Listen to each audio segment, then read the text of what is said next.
بسم اللہ الرحمن الرحیم۔ السلام علیکم محترم ناظرین، آج جو وظیفہ آپ کے ساتھ شیئر کرنے جا رہا ہوں یہ وظیفہ بہت ہی خاص وظیفہ ہے۔ اس عمل کو آپ پورے یقین کے ساتھ کریں، انشاءاللہ آپ کو اس کا فائدہ ہوگا۔ آپ کو جو عمل بتانے جا رہا ہوں یہ عمل صرف ایک دن کا ہے، کسی بھی دن کسی بھی وقت کر سکتے ہیں۔ محترم ناظرین، اگر آپ میرے چینل اسلامک ٹیچر قوم پر نئے ہیں تو سبسکرائب کر دیں اور گھنٹی کو دبانا نہ بھولیں۔ محترم خواتین و حضرات، آج میں آپ کو سورۃ اخلاص کا ایک خاص وظیفہ بتانے جا رہا ہوں۔ ویڈیو کو مکمل دیکھیے گا ورنہ آپ کو سمجھ نہیں آئے گا۔ آج جو وظیفہ آپ کے ساتھ شیئر کرنے جا رہا ہوں یہ وظیفہ سورۃ اخلاص کا بہت ہی خاص وظیفہ ہے۔ محترم ناظرین، سورۃ اخلاص کو قرآن پاک میں ایک خاص اہمیت حاصل ہے۔ اس سورت میں اللہ کی ذات کا تعارف ہے۔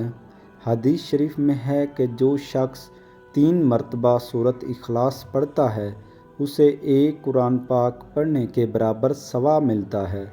اتنی بڑی فضیلت ہے سورۃ اخلاص کی۔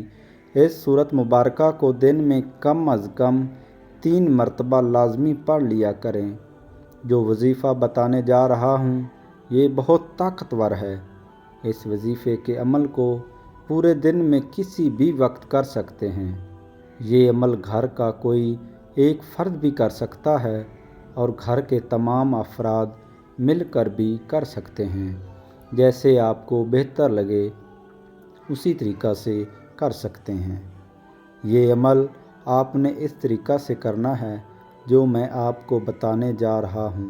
آپ نے باوضو ایک جگہ پر بیٹھ کر اپنا مقصد، اپنی حاجت اپنے ذہن میں رکھ کر 101 مرتبہ سورۃ اخلاص کو پڑھنا ہے اور اس کے اول و آخر درود پاک لازمی پڑھنا ہے۔ درود پاک آپ اپنی مرضی سے بھی پڑھ سکتے ہیں۔ بہتر یہ ہے کہ جو آپ کے شیخ، آپ کے پیر و مرشد پڑھتے ہیں یا آپ کو بطور وظیفہ دیتے ہیں وہ پڑھیں، جتنا آپ کا دل چاہے۔ پھر اپنے مقصد کو ذہن میں رکھ کر اللہ تعالیٰ سے دعا مانگنی ہے۔ یہ عمل آپ نے صرف ایک دن ہی کرنا ہے۔ انشاءاللہ آپ کی وہ حاجت، وہ مقصد بہت جلد پورا ہو جائے گا اور ہر طرح کی رکاوٹ ختم ہو جائے گی۔ اس عمل کو آپ نے پورے یقین کے ساتھ، پوری توجہ کے ساتھ اور پورے دھیان کے ساتھ کرنا ہے۔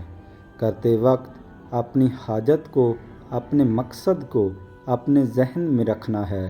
جو طریقہ عمل کا بتایا ہے اسی طریقہ سے آپ نے اس عمل کو کرنا ہے۔ اس عمل کو خود بھی کریں اور صدقے کے طور پر دوسروں کے ساتھ بھی لازمی شیئر کریں۔ جزاک اللہ۔